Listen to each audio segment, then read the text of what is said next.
This week, the House of Lords European Affairs Committee examined the government's big idea to tackle this. Ministers are proposing something called dynamic alignment, whereby we would automatically adopt the relevant EU regulation into our own law on an ongoing basis.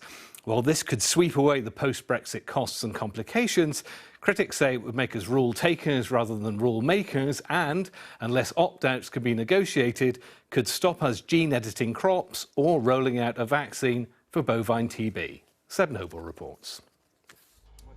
Two Devon food producers, one common problem post-Brexit: the extra cost and paperwork when exporting goods to Europe.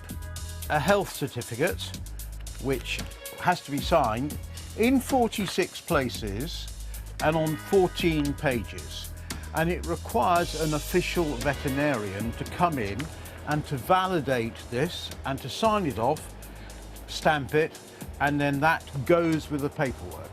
This is about £600 worth of added paperwork, but it's also the risk.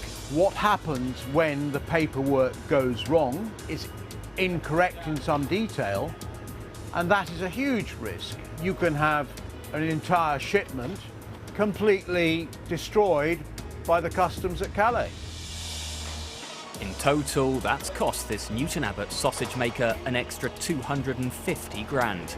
But the government's aiming to ease that burden from next year through closer alignment with the EU on food standards.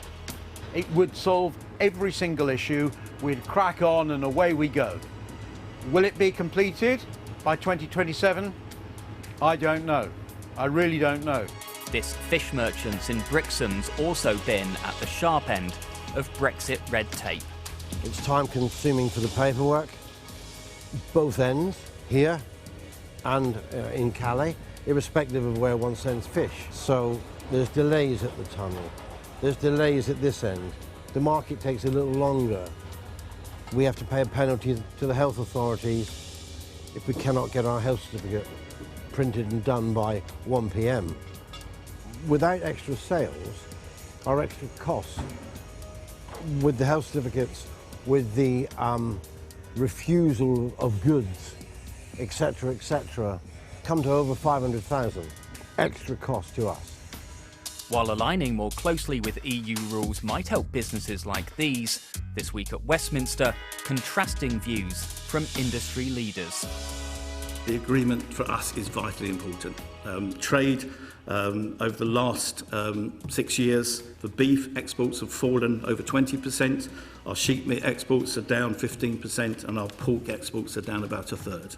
But caution on behalf of farmers. There are reports that have been circulated suggesting a hard stop could cost £800 million. So the correct transition arrangements through an agreement are absolutely essential. And for something like gene editing, for us to be genuinely world leading, we've got to be able to carry on doing the research and development in that area and move forwards and not be hamstrung, not let the EU put the handbrake on us. While the trade-offs of Brexit continue to be debated though, from traders, a message to the government to speed up. We were promised this January 25. So, quick enough? Next year? Not really. We need to sell the West Country to the world. And this is a real problem. We need to get it sorted out.